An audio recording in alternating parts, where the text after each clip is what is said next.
السلام علیکم ورحمۃ اللہ وبرکاتہ۔ سوال ہے کہ کیا یہ کہنا جائز ہے کہ حضرت یعقوب علیہ السلام کے جسم میں کیڑے پڑے بیماری کی وجہ سے؟ یہ کہنا بالکل جائز اور درست نہیں ہے۔ آپ کو کس نے کہا یعقوب علیہ السلام کے بارے میں اس طرح کا تذکرہ کیا جائے یا ان کے جسم میں اس طرح کی بیماری آئی؟ اس کا کیا ثبوت ہے؟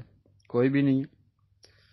تو ایوب علیہ السلام کے بارے میں آتا ہے کہ ان کو کوئی سخت بیماری لاحق ہوئی تھی، اور اس کی وضاحت کسی صحیح حدیث میں موجود نہیں ہے کہ وہ بیماری کیا تھی، لیکن ایوب علیہ السلام کو قرآن نے صابر کہا ہے کہ انہوں نے اس بیماری پر صبر کیا ہے۔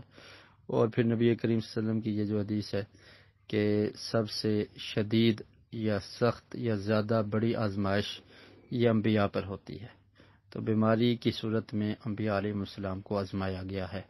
تو ایوب علیہ السلام بیمار رہے، لیکن اس کی کیفیت کیا تھی اس کا تذکرہ کسی صحیح حدیث سے نہیں ملتا۔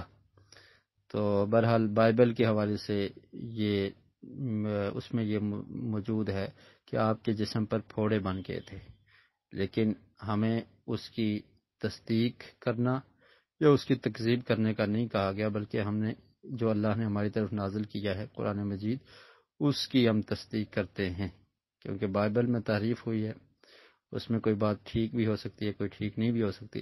تو بہرحال اتنی بات قرآن سے بھی ثابت ہے کہ ان کو بیماری لاحق ہوئی تھی، اور رب انی مسنی الضر وانت ارحم الراحمین، یہ دعا بھی وہ کیا کرتے تھے، اور کوئی سخت بیماری تھی، اس کی کیفیت کیا تھی واللہ عالم۔ تو یہ ایوب علیہ السلام کے بارے میں کہ ان کو بیماری لاحق ہوئی تھی۔